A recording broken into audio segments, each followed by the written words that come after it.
All right, so let's go ahead and get started. So today we're going to continue off for where we were last time, which is talking about mechanics of materials. Just a couple announcements. Homework 3 is due today at 7 p.m. In the C245 box, which is down there in the same place that it originally was. We got it moved back. Homework number 4 is going to be online sometime today. That's not going to be due until Tuesday, the week after next. Okay, so you'll have almost 2 weeks to do that. It's like 2 days short of 2 weeks. The sound for last Friday's video recording is online, but I guess they don't put it on the normal website for their webcast stuff. And so I guess they don't have really a normal website for webcast stuff. All their stuff really goes on to either YouTube or iTunes. If it's sound only, it goes to iTunes. If it's video and sound, it goes to YouTube. And so if you want to see that lecture from last Friday, it's right here in iTunes. Again, it's only sound because we didn't get the video. But again, that's good enough for that last lecture because I use mostly the lecture notes that you have online. Anything else we should talk about? Okay, the last thing is the homeworks are graded. Homework number 1s are graded. I guess a lot of you have already picked them up. And I guess I'm not going to start maybe I'll pass them around sometime during this class. But I'm not going to do that until most of the people get here, I suppose. It's a homework due day, so people will come late. That's what I found. All right, so last time we were talking about linear thermal expansion. We're basically talking about stress, strain, those types of parameters. We defined them last time, and now we just want to exercise them with some practical problems. Last time we took a look at a problem where we deposited a film on a substrate, and that film then was under some stress, and we took a look at how the stress is distributed over that film. And we came up with the fact that because that film was isotropic, you have stresses and strains in all different directions. They're all the same. And so we were able to come up with a biaxial modulus. And so now let's take a look at a very practical problem here. And that is sort of explaining how it is that stress is generated in these films. And so usually the way that stress is generated on these films, quite often, like 99% of the time, is through a difference in thermal expansion between different materials. And so as you know, when you deposit a material on a substrate, you're doing that usually at a very high temperature. But then your final device is operated at room temperature or some temperature different than that high temperature. Okay, so you're going to have that temperature difference, and what happens as temperatures change, things grow and shrink with temperature, right? Most things will grow with temperature, and but the thing is they don't grow and shrink at different rates. And so that's why we have to define things like this. This is a linear thermal expansion coefficient here, which we defined as the last thing that we did last time. And that is basically the derivative of the strain with respect to temperature. And I have to do this, so bear with me for a second.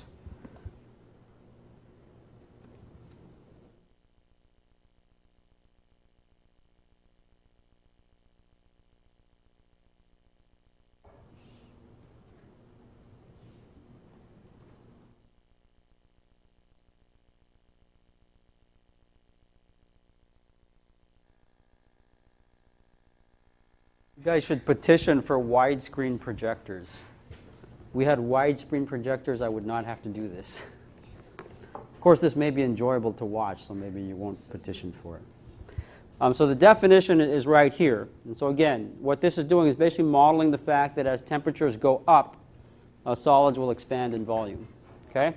And we're going to use that in a second in an example problem that we're going to do that takes a look at the stress and strain developed in a wafer that has a film deposit on top of it. Before doing that, though, let me just put down a few remarks about this thermal expansion.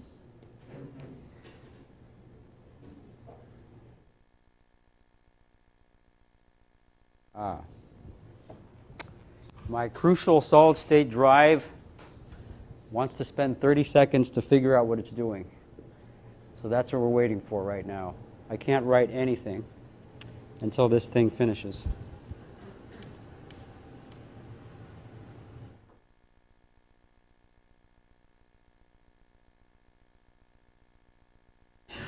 At some point I'll figure out how to fix this, but this happened at the last lecture, or the Friday lecture too.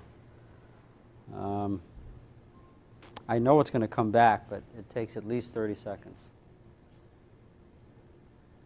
Anyone want to tell a joke?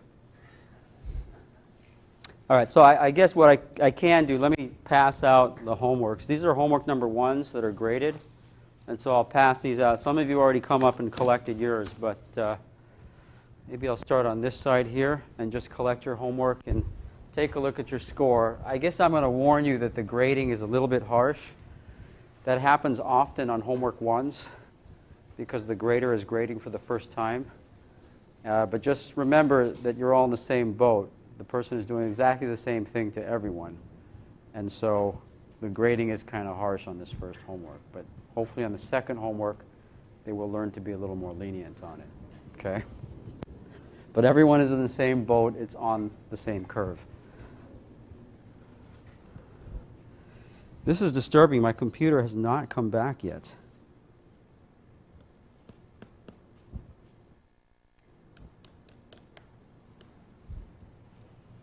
We really may have to start telling jokes here.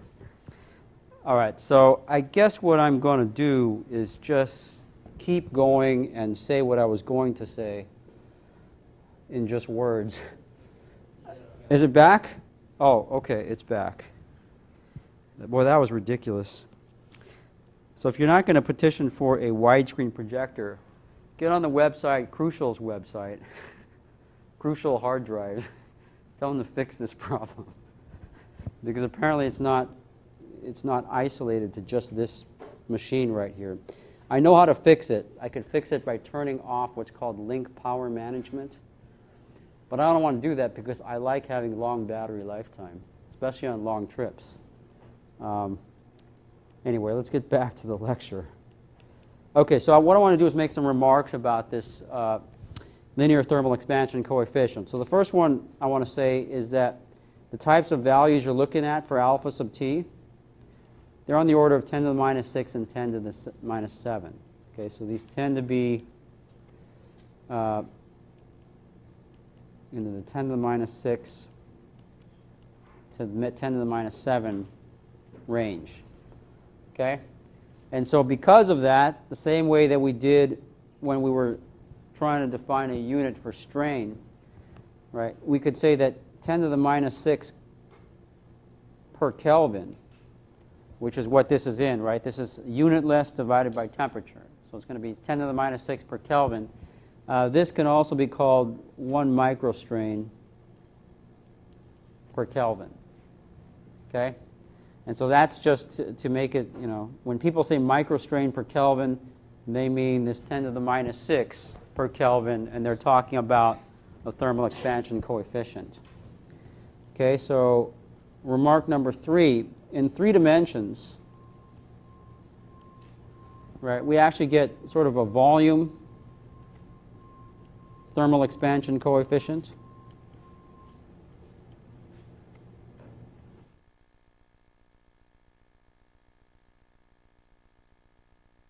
And this can be expressed sort of by the equation delta V over V is going to end up being 3 times the linear thermal expansion coefficient, which is at alpha sub t, and then times delta t. So if you wanted to define a volume thermal expansion coefficient, it would be that 3 alpha t.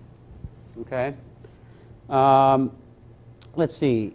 Remark number 4, for moderate temperatures, not moderate temperatures, but moderate temperature excursion, so moderate delta t's.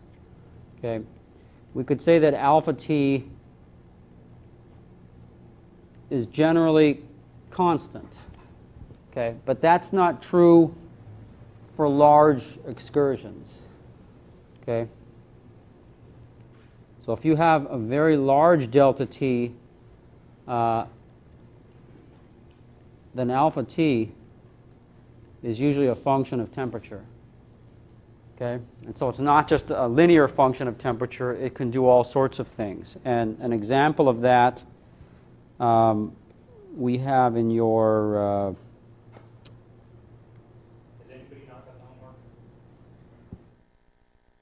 I guess it's still going around up front. Okay.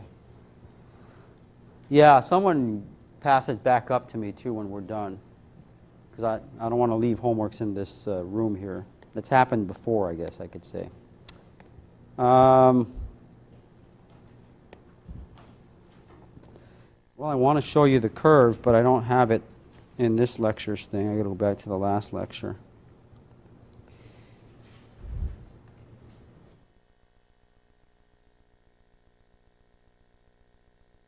So here it is. So this is thermal expansion coefficient as a function of temperature for different materials. And you can see, right, for tungsten, for example, it is linear over all these long temperatures. But for like nickel, cobalt, iron, alloy, for things like silicon, even silicon, it's not a linear function.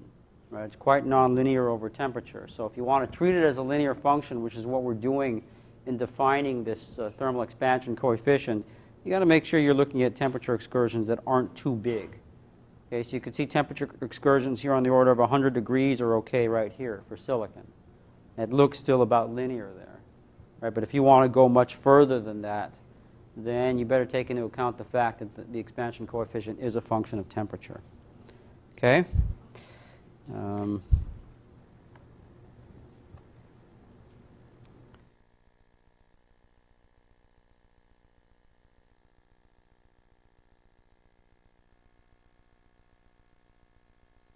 Okay?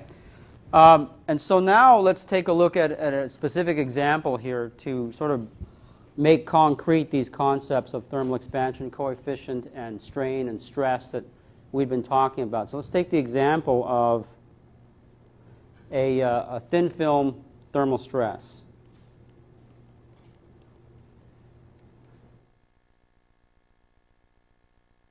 This is oftentimes the type of stress you're going to get in common MEMS type problems here.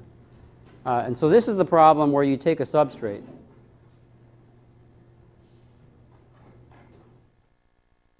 Very common problem. And you deposit on this substrate a thin film of some material. You bringing that up, Alex? Okay. Thanks. And so this thin film is going to have many material properties, of course, but the one we're interested in is going to have a certain thermal expansion coefficient. So I'm going to call that alpha T sub F, where F denotes film. Okay? And then we're also going to have your silicon substrate, which this film is deposited onto. And the silicon substrate is going to have its own thermal expansion coefficient, which I'm going to call alpha sub Ts. And for silicon, that is 2.8 times 10 to the minus 6, at least in the temperature range that I am talking about right now. Okay? And so in this problem, we're going to make a few assumptions here.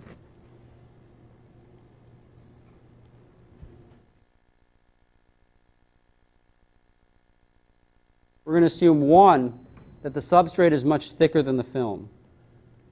That generally is the case.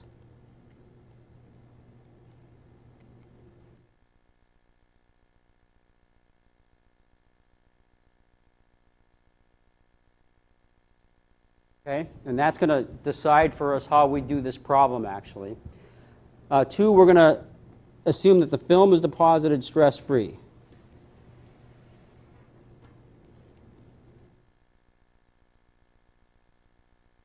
That means the only stresses that we're going to be dealing with here is the thermal stress for the films. Let me say stress-free at temperature T sub D, which is the deposition temperature.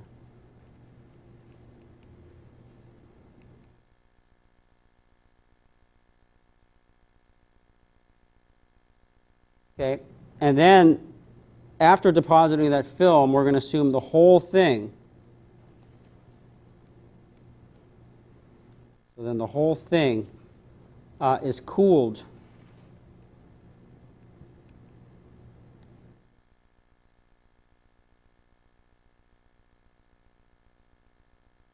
room temperature, which I'm going to call T sub R in this problem.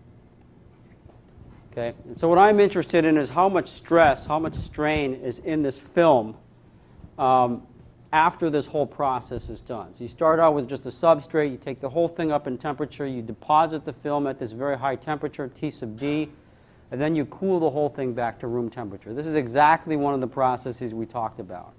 Right? This is LPCVD deposition, and this is what happens every time you do LPCVD deposition. Okay, so let's take a look at that. Let's first think about just the thermal strain of the substrate.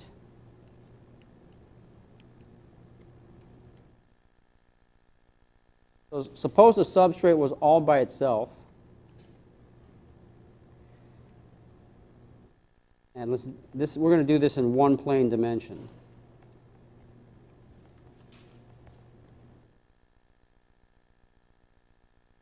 But I can write an expression for that thermal strain just based on that expression that I have for the thermal expansion coefficient, which is right here. Okay, so my thermal strain, right, if this is d strain dt, then basically I just have to get my thermal expansion coefficient for silicon. I'm going to put a minus sign on this because I'm using positive expansion coefficient values here. So minus alpha times alpha sub ts times delta t, okay, where for this problem, of course, delta t is the difference in temperature between the deposition temperature, T sub d, and my and final temperature, room temperature. Okay, I guess my minus sign really is there because I've taken this convention for delta t. Right? Usually you take delta t as the final temperature minus the initial temperature. Okay, but I'm taking the opposite convention. Why? Because your book does this too. Okay, and I want to make sure that I'm not deviating too much from your book on these types of problems here. Okay, so that's the thermal strain of the substrate. Okay, let's just suppose it if, and it's not, right? If the film were not attached to the substrate,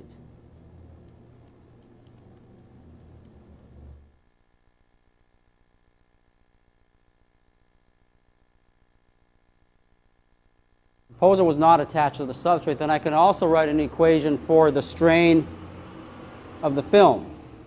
Okay, so that I'll call that strain sub f of the free film, and that's going to be minus alpha sub t of the film, so alpha tf, times also that delta t. Okay, so that's just suppose the film were all by itself and we took it up in temperature and then we let it go down in temperature. Well, from that high temperature to the lower temperature, that beam will have shrunk some, or that film will have shrunk some, right? And that's without the substrate. Okay? But, of course, the film is attached to the substrate. Okay?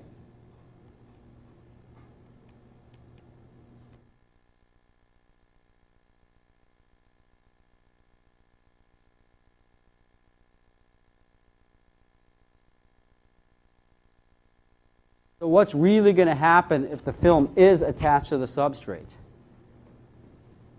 Well, you got a film that's very thin. You got a substrate that's gigantic with respect to that film. Who wins? Substrate wins, right? So substrate is many times larger.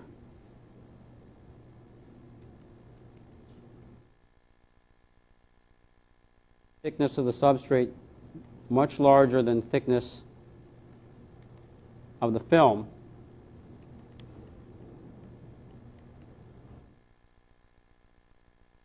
Therefore, the substrate wins. And so, in the end, the actual strain is that of the substrate.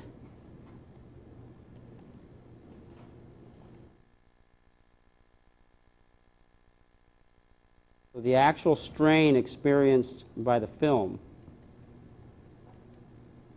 is not what it wanted to do when the temperature changed,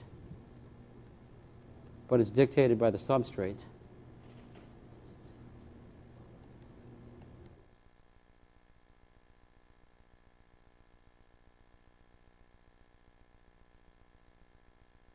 Okay, so I could write that as the strain in the film when it's attached to the substrate is going to be equal to minus alpha Ts times that change in temperature delta T. And thus, with this, I can write an expression for the thermal mismatch strain.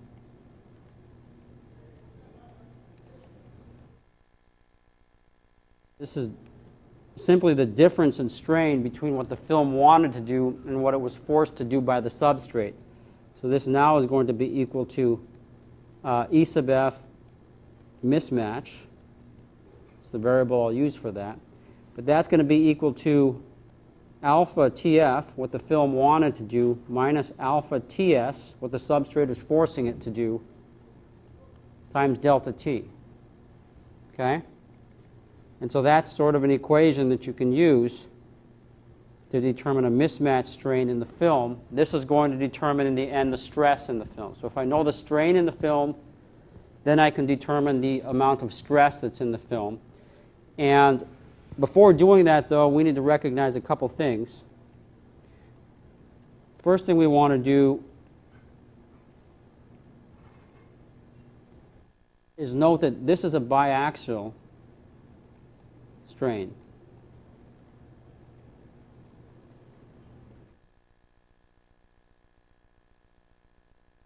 Okay, what did that mean? That means that, we're assuming that this film is isotropically deposited along this substrate, right? That's a good assumption, right? So assuming the film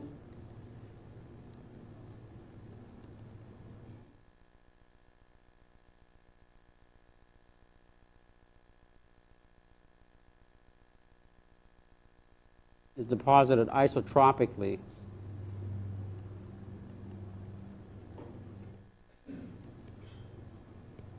onto that substrate. Okay? And so with that understanding, I can then write an expression for the stress in that film due to the mismatch in the strain that it wanted to have and the strain that the substrate forced it to have. So that stress is going to be equal to the Young's modulus divided by 1 minus nu, right, where this is the biaxial modulus, which you can remember from the last lecture. If you don't remember it, I just wrote the equation for it right here, okay, where this is Young's modulus of that film divided by 1 minus the Poisson ratio, which is what that nu is, and that times then the mismatch strain, which is defined by this expression right here. Okay? And so it's pretty simple stuff, right? So we just went through the derivation of how much stress you have in a film when you've deposited over silicon at a certain deposition temperature and then cooled it down to room temperature. This is a problem that's seen again and again and again. And so all I've shown are equations so far. Let's do an actual example here. So let's take an example where the thin film is polyimide.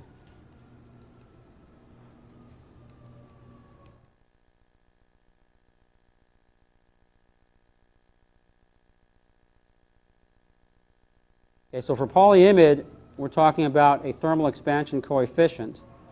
So alpha TF of 70 times 10 to the minus 6 per Kelvin. Okay. In addition, the biaxial modulus of polyimide is 4 gigapascals. Okay, on the order of that 4 gigapascals. It depends on the type of polyimide you're putting down here. Okay, and so with this, let's suppose that this thin film is deposited at a typical temperature that maybe polyimide comes down, which is on the order of, say, 250 degrees C. Okay, then it's cooled to room temperature.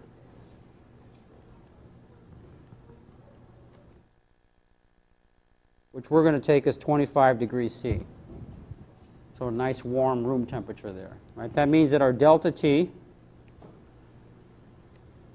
the change in temperature that we had after deposition, is 225 Kelvin or Celsius, since they're the same thing, right? In a relative sense. And so finally, I can then determine the mismatch strain. So that's just going to be equal to this equation right here. I'm going to subtract the two coefficients, and so one of them is going to be 70 times 10 to the minus 6. Silicon was 2.8 times 10 to the minus 6. My 10 to the minus 6 is that mu right there. That's how I do shorthand for these types of things.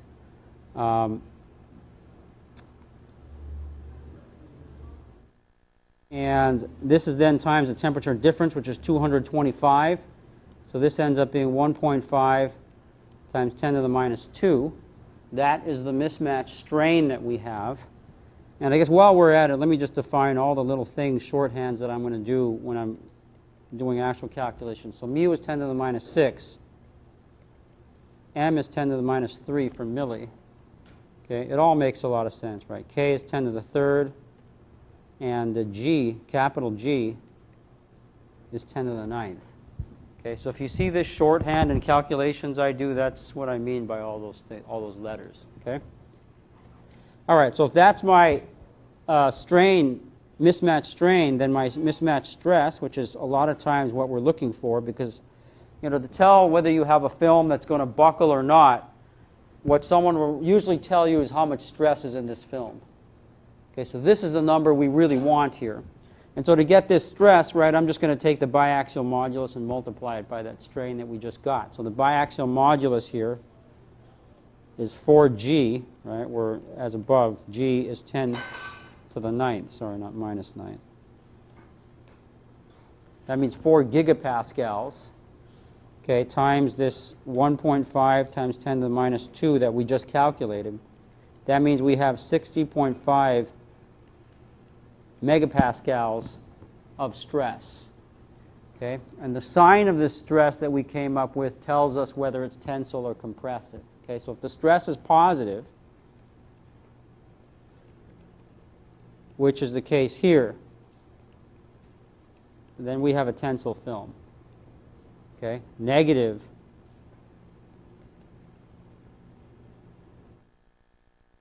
would be compressive. Okay? And so examples of things that would create compressive, most things will be tensile, I suppose, but there are, depositions that would make things compressive as well. Even polysilicon can do that depending on the type of temperature you put down. Right? But one thing that usually is compressive is silicon dioxide. Okay, so that's just an example there. So practical examples of using some of these definitions here.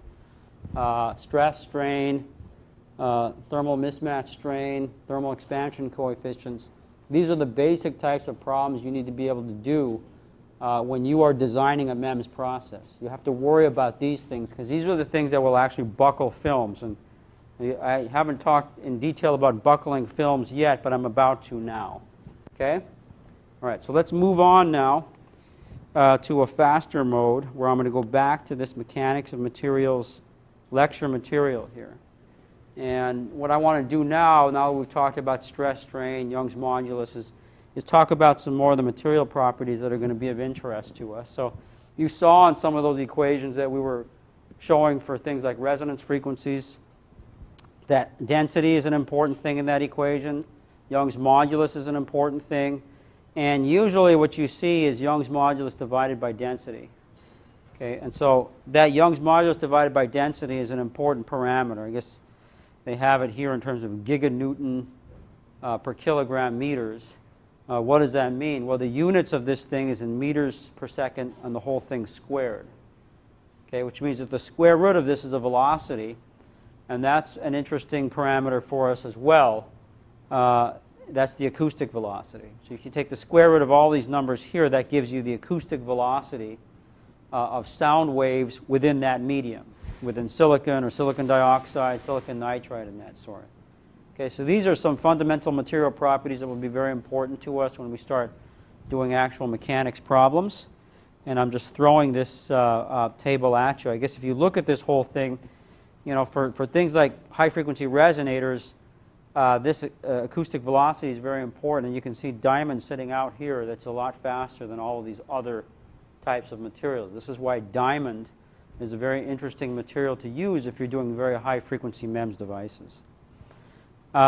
This is sort of a chart of Young's modulus versus density. I'm not sure how well you can see this sort of thing. But in this plot, if you plot Young's modulus on the y-axis and density along the x-axis, again, Young's modulus divided by density, the square root of that is acoustic velocity. And so if I plot out lines like this line, these lines here, these are all lines of constant acoustic velocity.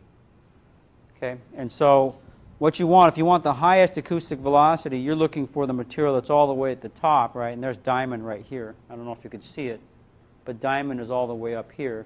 And you can sort of look at how all these other materials do here. You got tin, titanium, nickel alloys, porous ceramics right here. A lot of the stuff used in silicon processing is right up here. So it's pretty good stuff, pretty high acoustic velocity. None of them as high as diamond here, but all of them fairly good. Okay. Yield strength. So this is also something that might become important in certain applications. And so what is yield strength? It's the stress at which a material experiences significant plastic deformation. And so the definition of that significant plastic deformation is that if you're plotting stress versus strain, right, where you're going to get a straight line here, like we said before, that straight line, the slope of that straight line is going to be the Young's modulus, the modulus of elasticity. But it's going to be a straight line only up to a certain point, at which point it's going to start curving over. Okay, so what's happening as this thing starts curving over? Well, let's look at all the different points. So at very small strains here, you have what you can call the true elastic limit. So this is the lowest stress at which dislocations move. All right, that's very linear stuff there. Then you have a proportionality limit here. This is the point at which the curve is no longer linearly proportional to, is no longer a linear curve. Okay, it starts deviating here.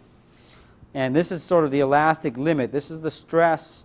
This is the point at which if you apply this much stress here, you've got this much strain. But at that point, this thing is starting to go off linear.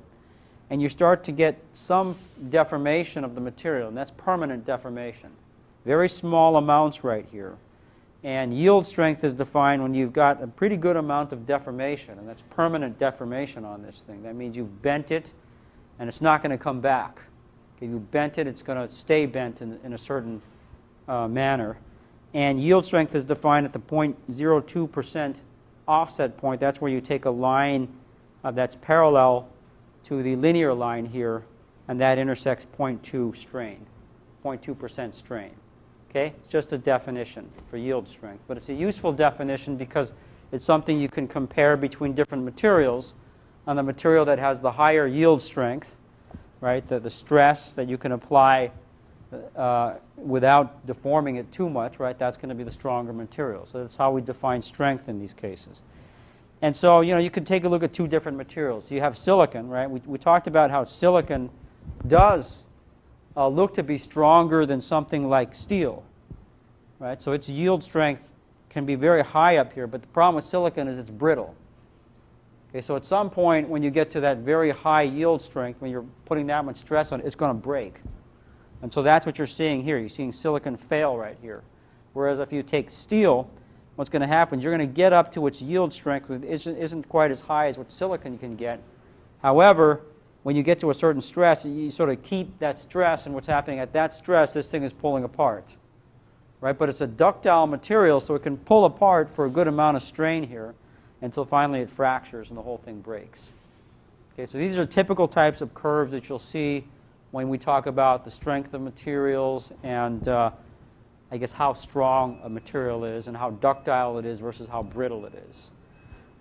You know, you can have plots that plot some of those useful strengths and that sort of thing. At some point, it all comes down to how much stored mechanical energy you can get into your material. And so this is something I'm just showing now, but we're going to spend a lot of time looking at energy in materials because that's one of the very convenient ways we're going to be able to solve some complex mechanical problems. And this is just a similar plot here, Young's modulus versus strength in this case, and where you have lines of constant maximum strain for this. Okay? I'm going through this fast, man, because you can't see these things anywhere. You got to sort of stare at them from your notes that I pass out. So let's talk about some other material properties. So another one that you'll hear quite often is quality factor. This is a particularly important one because it sort of tells you how good your material is. Not just polysilicon or so. Let's say you have different types of polysilicon. You deposit it at different temperatures. So the same material can have different qualities, I suppose, of material. And quality factor is one way to measure that. So what is quality factor? Well, the best way to measure this is through resonance. Okay, so it's a property of the resonance of a beam. So if I have a beam like this, so here's a beam, it's anchored at two ends here, it has an electrode underneath it. I can excite it by putting a voltage under this beam, similar to what we talked about earlier in the course here. And when that voltage equals the resonance frequency, I guess these are similar things to what I had before. So the frequency depends on stiffness divided by mass. It also depends on Young's modulus divided by rho under the square root. You can recognize that now, right? This specifically is right?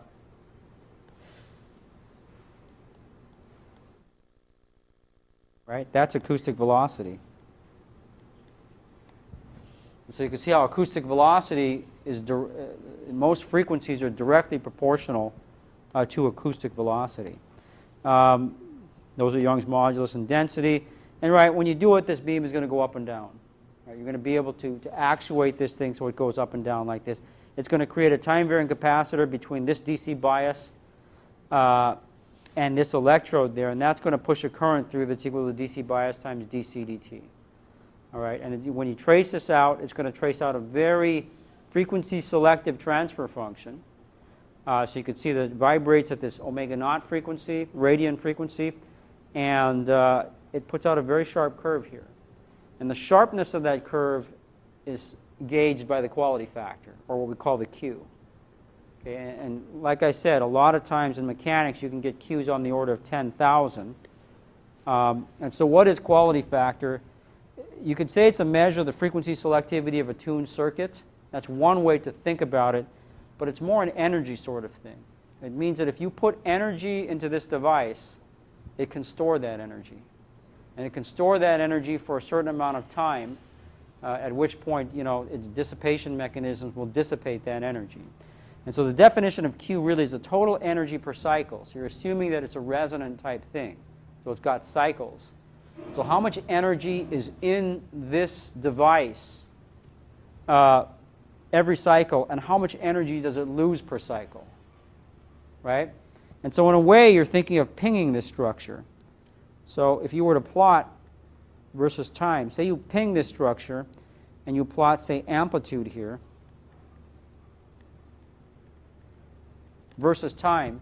When you take a guitar string and you pluck it, what's its amplitude versus time? It does this, right? So it's going to start oscillating here, but then those oscillations are going to die down. And those oscillations die down because of losses in the system. And in a guitar string, the losses in the system are things like the fact that the guitar string has to push around the air molecules. Or the fact that maybe you've been playing the guitar too long, so there's a lot of oils on the string. And those oils create surface losses that also will lower the quality factor, so will lower the length of period that the guitar string will maintain its resonance. Okay, the anchoring conditions for the guitar string, if the nut and the bridge are not perfect, I suppose, right? Maybe you get some dirt in the nut and bridge, or the nut and bridge are not anchored well to the actual guitar, that also causes losses. And so those losses in a guitar, right, in music, you can sort of measure these losses just by how long the note sustains. So you pluck a note. Some guitars will sustain for a long time. Other guitars will not sustain nearly as long. The ones that sustain for the long time are usually the more expensive ones. They're designed to do that sort of thing. They use the right woods, they use the right bridge, the right materials for that. And same thing with these resonators. So that's sort of the definition of better in most cases. So in the end, when you think of a product, and you think there's many different ways to make that product, what's the definition of better to you for that product? So say you made a product, and that product was using transistors to implement what it was doing. And then you made that same product, and that product was using some other technology to do the same thing. Which is better?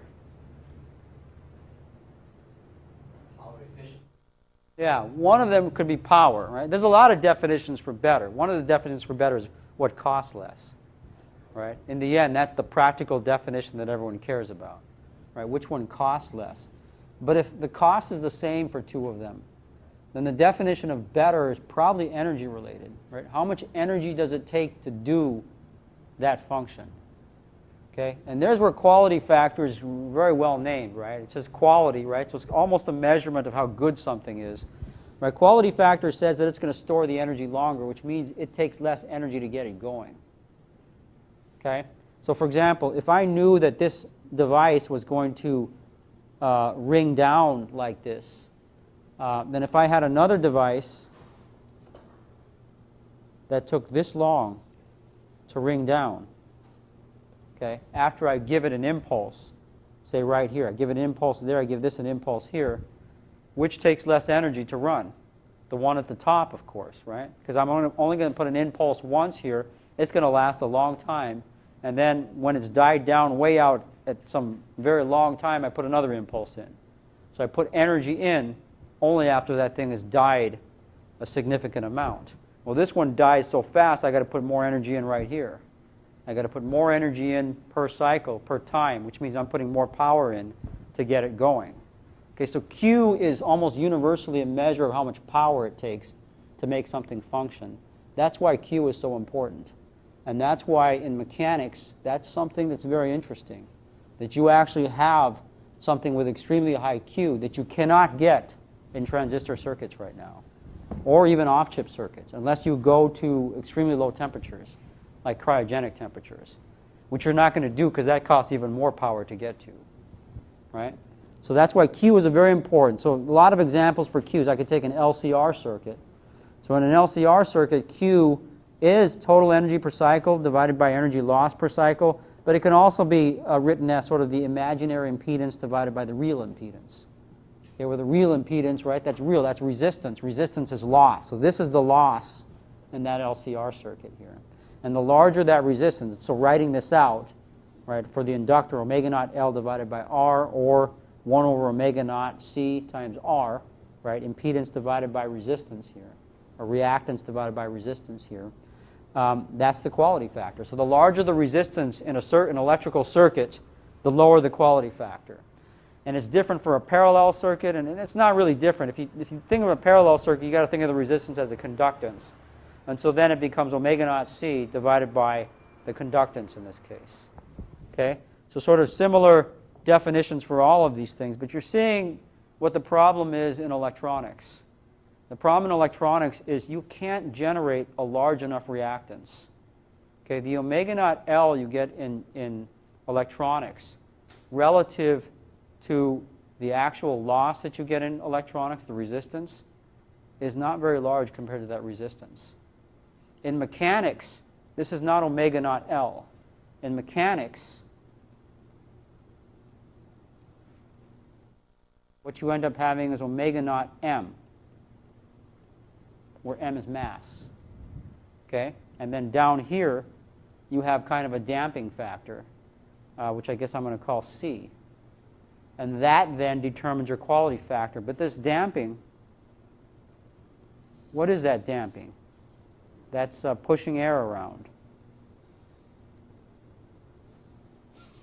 Okay? Which could be significant energy. But you get rid of that,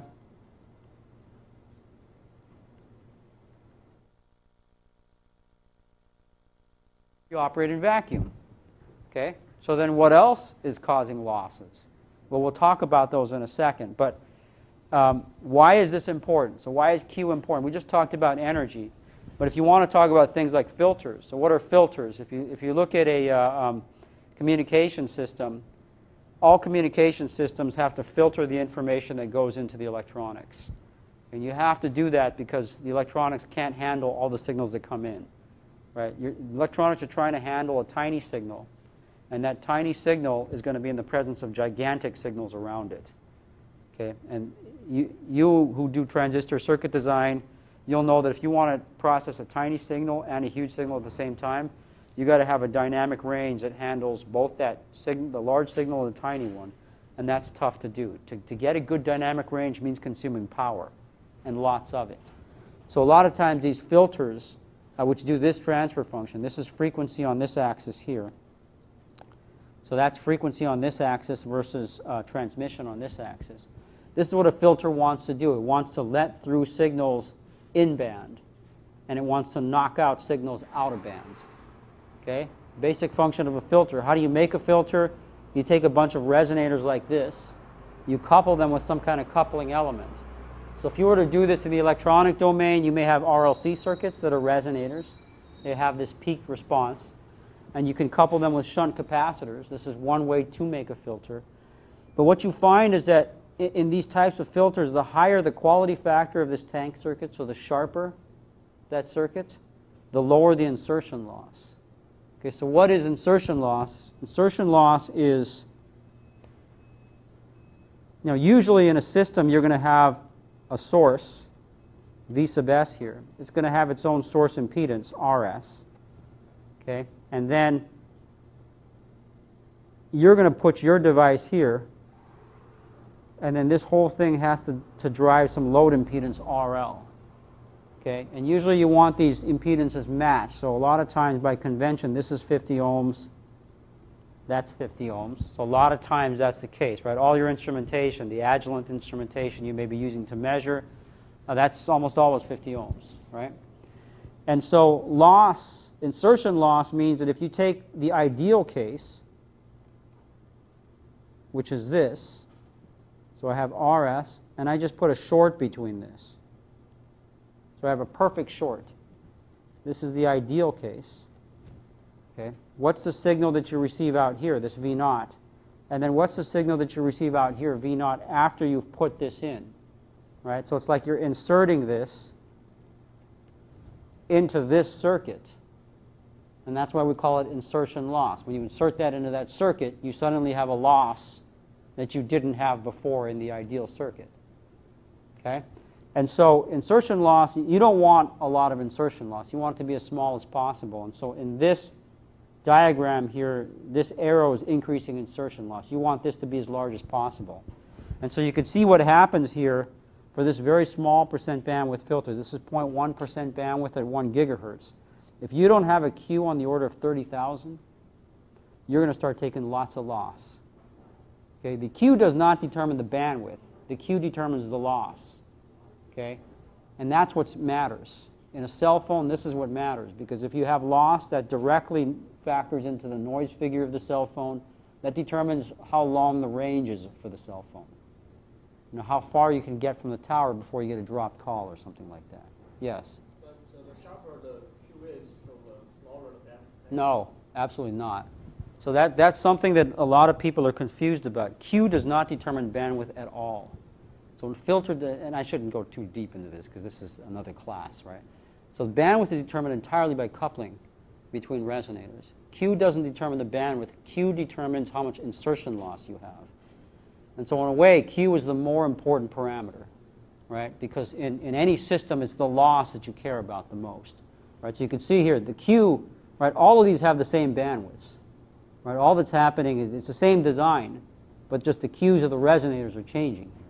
And as the Qs of the resonators get smaller, you can see a huge amount of loss here, 15 dB of loss with a smaller Q. Okay, so that's why Q is so important. If you have a technology that can give you high Q, that changes a lot of things. Okay, and this is what MEMS technology, at least in the RF MEMS domain, has been able to do. Okay, that's the difference between RF MEMS and what's existing out there right now. It's not just the smaller size, but it's the Q that the RF MEMS can achieve here. And so another reason for high Q is oscillators. Okay, so oscillators are everywhere, right? All of your electronics use oscillators because they have to synchronize. And the speed at which something can operate depends upon how good your oscillator is. Okay, the signals something can pick up, like a cell phone, depends on how good the oscillator is. And how good, what's the definition of good for an oscillator? Well, the main function of an oscillator is to provide a very stable output frequency. That's it. That is the function of an oscillator. And so what does that mean? That means that if I make an oscillator, and this is how you do it, you'll take a tank circuit, which could be an LCR. Tank circuit is this tune circuit. Tank means tune circuit. I guess that's not a common definition, but this is a tank circuit. Okay? And you could take a tank circuit. Could be an LCR, could be a quartz crystal, could be a micromechanical resonator. But you embed that in a positive feedback loop with a sustaining amplifier. And if it's positive feedback, you circuit designers, you don't have to be a circuit designer if you know controls, right? You know, positive feedback means this is going to go unstable. And that's what you want to have happen for an oscillator because, you know, you want this output sinusoid. What's going to happen in this circuit here is because most of the gain is at omega naught, it's going to go unstable at omega naught. Okay, and that's why it's going to give you this output that's an oscillating signal, and that's exactly the output you want. You want an ideal sinusoid that you can write exactly like this. Some amplitude V naught times the sine of 2 pi times F naught t. What does that mean? That means every cycle I have a period T naught. Doesn't matter which cycle I look at, it always has a period T naught. Okay? And if that's the case, this is time domain. If I do a Fourier transform and I plot everything in the frequency domain, how many of you know Fourier transforms, frequency domain? Even the MEs? Yes, right? Everyone learns this stuff, right? Okay. Maybe not the bio-E's, though. Who knows? But anyway, this is, you know, if you take a perfect sinusoid and you put it in the frequency domain, that means all of your energy is at one and only one frequency, that's omega naught. That is a perfect oscillator. That's the definition of a perfect oscillator. Okay, if you go more deeply into oscillators, you'll find that oscillator outputs, all of it is noise. Okay, so theoretically, everything in this output here is noise. Okay, it's just that the noise is amplified at one frequency and rejected all these other frequencies. But this is noise. We just call it the signal, the output signal at omega naught. Okay, keep that in mind because this is what really happens in a real oscillator. In a real oscillator, you do get noise. You get noise from the resistance. Any resistance has noise. Any mechanical resonator has noise too because it has thermal noise. That's Brownian motion. Right? So you learn about Brownian motion, I'm sure, even in high school. Right? Everything is moving. And so these mechanical parts are moving. That's noise. And so that actually contributes noise. And what that noise does is it takes this ideal sinusoid and it superimposes on top of this ideal sinusoid this more random signal to the point where now the zero crossing point, which determines this period, is now a more random thing. Right? It's a fuzzy sinusoid, not a perfect sinusoid. This is more random. Most of the energy is still at this frequency, but now you have some energy in sidebands around this. Okay? And so this is where I tell you, everything you see here is noise. We've just defined all the noise at omega naught as our signal, and we define any other frequency as noise. Okay, so that's basically what we're doing in oscillators. And it turns out that this noise is shaped by how high the Q is of this tank circuit. Okay, so if I had a higher Q tank, what happens is this becomes a tighter spectrum, and that becomes, as you can see, more ideal. Okay? So there's another reason why you want extremely high Q. You can make more perfect oscillators, and this allows us to make more perfect communication devices, more perfect everything. Okay, so there's where quality factor means a lot in a lot of these different things. And so let's talk about attaining high Q. Okay, so first I talk about integrated circuits. Integrated circuits cannot achieve Qs in the thousands, okay, which is what you want for very good timing references, and I showed what you want for very good filters. All right, I should backtrack on the filters. Let me backtrack on the filters a little bit here. Let me just make it clear. This is for a 0.1% bandwidth filter. Who needs a 0.1% bandwidth filter? No one does. Okay? People would want them in the future. That's where a lot of my research is going. If we can get a 0.1% bandwidth filter, which is not doable today, then there's a lot of changes in communication architectures that are possible. Communications will transform if we can have these filters. And so that's what my group is working on research-wise. But today, I just want to be clear. Most filters are 3% bandwidth. Okay? And if you have a 3% bandwidth,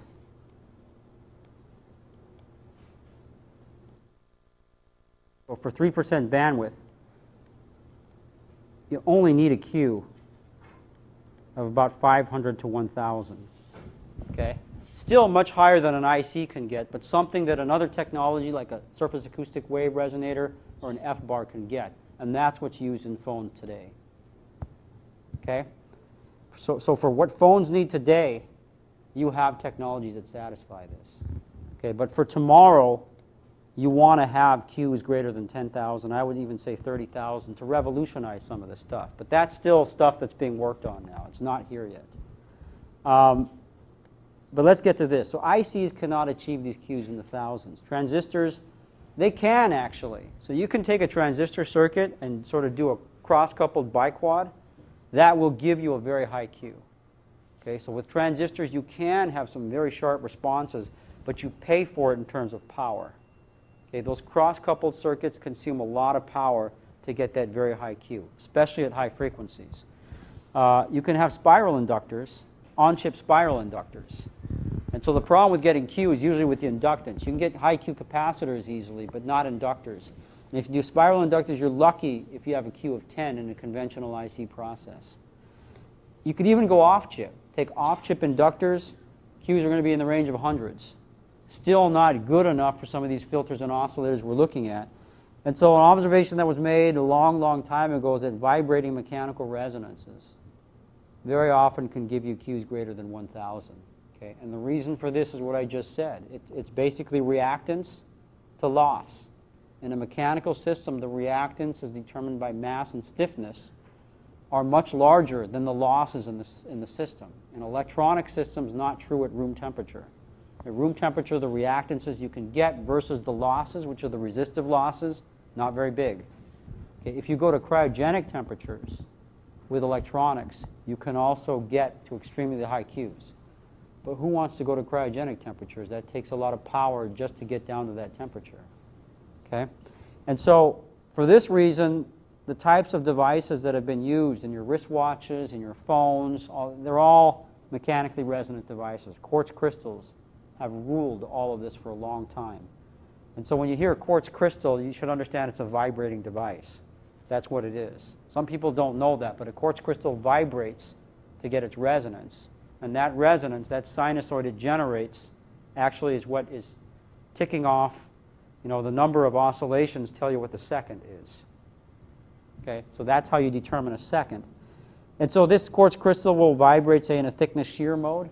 It is a mechanical structure, but it takes on exactly the same circuit as an LCR. Except the values of the LCR are very different from what you can get using a real LCR. They're values that gives you Qs greater than 10,000. Okay, so there's where the mechanics comes into all of this here. Now, in the end, what determines the total Q of a device? So a device like this beam resonator here is going to have a certain total Q, which is this Q here. But it's really going to be sort of the inverse or reciprocal sum of all the different mechanisms that limit Q of this structure by different loss mechanisms. And so I'm showing a few of them here. So there's material defect losses that can limit your Q. This is just, you know, if you have a granular material, say you have a defect here in your material, a dislocation, and say you bend your material and it comes back, right? So it's a cyclical thing, right? If that defect goes from here and comes back for every cycle, it comes back exactly to where it started, you have not lost energy. But if that defect goes here and comes back and is not exactly where it started, you have just consumed energy. Okay? And so defects in materials can cause these material defect losses. There's another loss here called thermoelastic damping. And so this is something where if you take a beam and you bend it, what's going to happen with this beam? Well, this part at the bottom of the beam, right, that's going to be in compression. The part at the top of the beam is going to be in tension. Right? The top is being stretched. The bottom is being pushed together. Right? And so whenever you push something together, you make it hotter. Whenever you stretch something, you're cooling it down. Okay, so what happens is you get hot down here, you get cold at the top, and then you get some heat flux. So the heat moves from the bottom to the top. Anytime you get flux of heat, you're losing energy. Okay, so this is an energy loss mechanism in a mechanical system as well. Okay, viscous damping. This is gas damping. This is something we've talked about before. Just the fact that this thing has to push around gas molecules, that also is a loss mechanism. And then finally, supports, anchor losses. This is actually a very important loss mechanism that I would say is a loss mechanism that is constraining Qs at very high frequencies for these devices. This is where most of the research is, how to eliminate anchor losses. And I just said that. So we can look more closely into some of these loss mechanisms. So thermoelastic damping. You know, I can explain it as hot going to cold, but there's a big theory behind all of this. And you can pretty much expect that, right? If it's going to involve heat, then you're going to have things like heat capacity, thermal conductivity involved with this.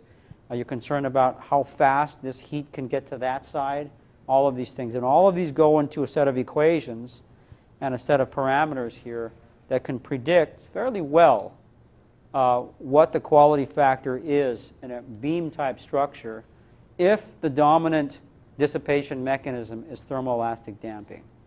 Okay? And so these equations are actually kind of interesting. You can see frequency in these equations, and so there's an FTED. That's sort of a characteristic frequency that you come up with after deriving all of this.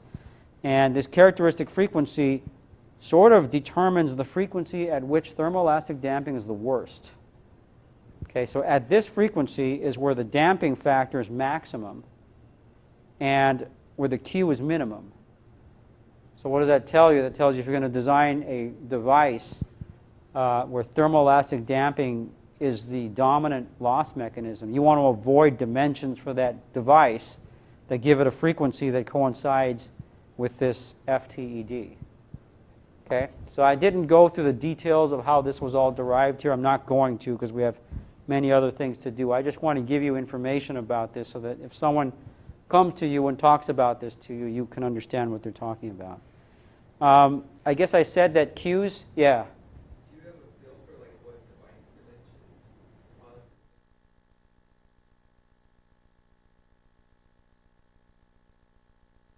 Yeah, so it really, I mean, you really have to look at the different dimensions here. So beams, for example, have a lot of issues with thermoelastic friction. But things like disks, they have very little thermoelastic friction. Okay, so it's geometry dependent plus size dependent. So I can't give you, you know, a universal statement on that. Yes? What is the dominant loss mode in those disks? Because from all the different modes. Yeah, they are the best, but the dominant mode is anchor loss.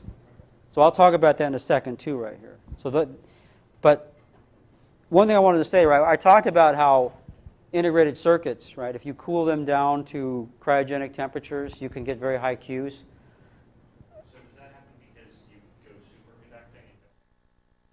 No, it even happens just because things are getting cooler there for integrated circuits. But you're right, if you have a superconductor, you'll have even higher Qs than that. And in fact, some of the highest Q circuits people try to use are superconductor circuits. But you know, if you took one of these mechanical resonators and you cooled them, look at the types of Qs you end up with. So quartz crystal may have a Q on the order of 10,000 at room temperature. You get it down to 30 Kelvin, you have 5 million. You get it down to 4 Kelvin, you have 300 million. Okay, so the Qs mechanically, right, they also get better as you go down in temperature. But is low temperature a safe place to work? I mean, not a safe, is it a reasonable place to work? Not really, because it's low temperature. You have to cool it down. You have to put the energy in to get this kind of Q. Okay, but if you need this kind of Q, it's there. If you could put the energy in to cool things down. So here's an example of a MEMS resonator, one of these disc-type resonators here. This is a different than the radial mode thing, but you can see its anchors there. So this is the disc, and it vibrates like this. And the reason why this is such a good resonator with such high Q here is that in this resonance mode shape, it's hard to tell, but this point here is barely moving. Okay, all the other points move across these axes, but right here, there's barely any motion. So where it's held up here, whoops, where it's held up here and here, it's simply not moving. Okay, and because of that, all the energy in this device stays in this device. It's not lost into the anchors and then into the substrate. And so because of that, this device has a Q of 145,000 at 61 megahertz, and this is even at room temperature. Okay, we've cooled these down to cryogenic temperatures and have seen Qs upwards of 400,000 on this. Not the millions yet, but there was an issue with the measurement or so. But this type of thing, right, these are the types of devices you're looking at. Even higher frequency are possible. So 1.5 gigahertz right here, Qs on the order of 10,000. And new work is showing that maybe the Qs could be at 100,000 even at this type of frequency here. It hasn't shown it yet, but it looks like that's where it could go. And so this is the promise of MEMS, extremely high Qs at these frequencies. And so even this Q of 10,000, is something that would revolutionize a lot of things. You can just take the filters that exist in phones right now, replace it with things with this kind of Q, and that will change quite a bit. That'll set your noise figure from around 9 down to about 3. And if you don't need 3, you just trade that off for power in your LNA and other types of circuits on your communication system. I think I talked about that 10,000 before. So here are the loss mechanisms in this disk resonator. So still, you have defect motion. So hysteretic motion of defects. Right? Defect moves, comes back, doesn't end up in the same place. That's loss. You still have gas damping, but as you saw from the previous thing, gas damping becomes less important because the device is so stiff. It has a lot more energy per cycle, and so the fraction it loses to gas is a lot smaller. You can have losses due to electronic carrier drift. That's resistive loss. But the biggest loss that you get is through the stem. The fact is that when this thing is compressing here, it's compressing this stem. You now know about the Poisson ratio. Right? So if I compress it in this direction, if I put a stress in this x direction, that's going to cause this thing to expand in the y direction. That expansion in the y direction is going to send energy into the substrate, and you're going to lose that energy to the substrate. Okay? So that's one loss mechanism of this type of device. If you could make that stem infinitely thin, you would get rid of that loss mechanism, but you can't. Okay? So that's one thing that's being done. Now, one interesting thing being done, though, to solve this problem, you notice these are different colors. Right? That's on purpose. These materials are actually different materials. And so by using a different material for the stem as the device itself, you can actually reflect some of this energy back into the device. It's just like mismatched transmission lines. Okay? And so that you get less energy loss to the substrate. And through this mechanism, that's where extremely high Qs have been attained in disk devices. So these disks do have Qs over 100,000, but still only at 500 megahertz. They need to get to the gigahertz type frequencies. But 100,000, right? If 10,000 is something, 100,000 is a huge revolution in what you can do with communications and a lot of other applications. Okay, that's quality factor, a very important material property. But let's get back to other material properties and now start talking about how to test for material properties. And so how do you measure stress? And so one very convenient way to measure stress right after you have deposited a film is just to measure the curvature of the wafer. Okay, remember we talked about that if I put a film on this wafer and it's compressively stressed, what does compression mean? Compression means that film wanted to expand. Right? So at the high temperature, the silicon and the film were all happy together. Right? But then when you change the temperature to room temperature, both of them were expanding, but the film wanted to expand faster than the silicon. Okay? And so if the film wanted to expand faster than the silicon, what it will do is bend that silicon substrate ever so slightly to allow it to get that expansion. Okay? And so tensile stressed films will do the opposite. Right? Tensile films, they want to shrink fast. Well, they don't want to expand as fast as the substrate, so they actually will create a concave shape where this thing bends up.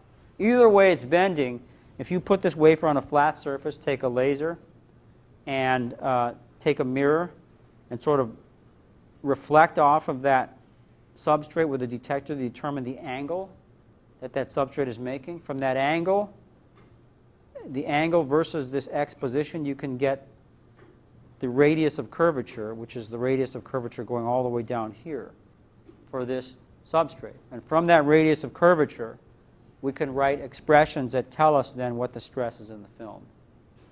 Okay? And this is something we'll talk about in great detail later on, but right now I'm throwing the equation at you. I'm just showing you that you can do this sort of thing. Just deposit a film, look at wafer curvature, that'll tell you what the stress is in the film. Other ways to test stress, so one thing is getting stress in the film. Another way to get stress after you've patterned your device is to use a clamp beam. So this is a beam. It's fixed at these ends here. You can see actual clamp beams here. And basically, if this beam is compressively stressed, it's going to buckle, right? Because it's not strong enough to expand the silicon. And so if it needs to get longer, then what's it going to do, right? So if this piece of paper wanted to get longer, right, then what's going to happen? It's going to buckle like this, okay? And so this is what's happening to this beam. When you get a certain length that's too long, right, the longer the beam is, the more it wants to expand, right, with the same strain. And so what's going to happen is if it can't expand because these anchors won't let it expand, it buckles. And so buckling looks like this.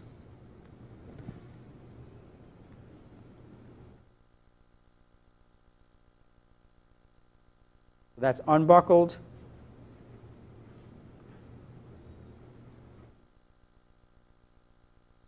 That's buckled. Okay, so if I wanted to determine the stress in the film, all I have to do is create a number of clamp beams like this that are now different lengths. And I need only look for the beam that looks buckled. And this is actually looking at it under a special type of microscope, a Nemarsky microscope, for example, where the light is shining at an angle. When the light shines at an angle, you can actually see the ripples that sort of give you a topographical map of structures that are going out of the plane. Okay?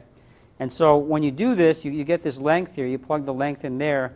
That will give you the critical stress in this, right? This is the critical buckling load that you had in this type of film deposition. Okay? And so this is another way to measure stress, but the problem with this is you can only measure compressive stress using this. If it's tensile, you're not going to see anything.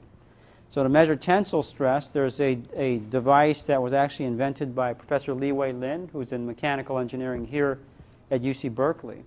And this device is actually more clever here in that it's also looking at expansion or contraction of this beam. But what it's doing now is as this beam expands, this beam here will pivot around that anchor.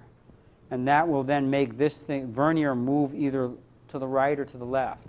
So for example, if this beam wanted to expand, which is compression, right, then that expansion is going to move this beam like this, right? This beam will still stay perpendicular to that, so this beam will move like this. Okay, obviously I've made it a lot larger motion than it really is, right? Then you can use these verniers and compare them to the stationary vernier to tell how much this has moved. And so this is good for either compression, where this expands, or tension, where it tries to get smaller. Tension, it just goes the other direction. Okay, so if you're doing any MEMS processes, I recommend you have these structures.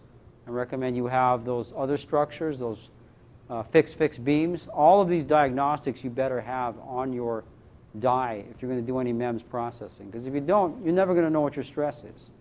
You're never going to know how big your problem is, etc. That's the one thing people miss out most often when they're doing a layout. They're so focused on getting their device on the layout, they forget to put the right diagnostics down. And then when their process doesn't quite work, they can't debug it. They don't really know exactly what happens. Measuring quality factor. This is one of the best ways to measure quality factor. That you basically put this in a network analyzer and just sweep the frequency and trace out the signal. You trace out the signal, you get the quality factor by, I don't want to go through this again here, by basically doing this. So you basically take the center frequency, 342,500 hertz, divided by the bandwidth, in this case 8.3 hertz. That gives a quality factor of about 41,000 for this device here. Okay, so those are typically what you're going to get. Now the thing to worry about with these devices is you don't want to take too long to sweep across this. Because if your device is aging, and research devices will do that, then it can age in a way that moves this frequency, which then makes it look like the device is nonlinear, or makes it look like your Q is higher or lower than it really is. And so in these types of measurements, you want to measure the Q fairly quickly. I wonder if this works. This is an actual device. I guess it's already starting. Or not. Yeah, can you see this getting fuzzier? This is an actual oscillator. And I want to show movement of this device, but I don't think I can. Let's do this. Okay, now it is. Yeah, so you see how that thing is getting fuzzier, and you can actually see the amplitude of motion on that now. So this is actually a fully integrated MEMS resonator. This is one of the first timing oscillators out there. It's a comb drive type resonator. This is integrated circuits, CMOS circuits, and the only thing that's being given this is power, VDD and VSS, VDD and ground to this thing. So it's actually oscillating by itself, and you can see you can actually control its oscillation by changing certain bias voltages, this amplitude control here. So there's where, playing around with DC bias there to go to a smaller amplitude. But see, these things really do move, and very fast. This is only 16 kilohertz. Those gigahertz ones you can't even see move like this. I also have things where these are on stroboscope type platforms. Let me show you another. Since I'm showing videos, let me show you some videos I wanted to show you but was unable to from last time.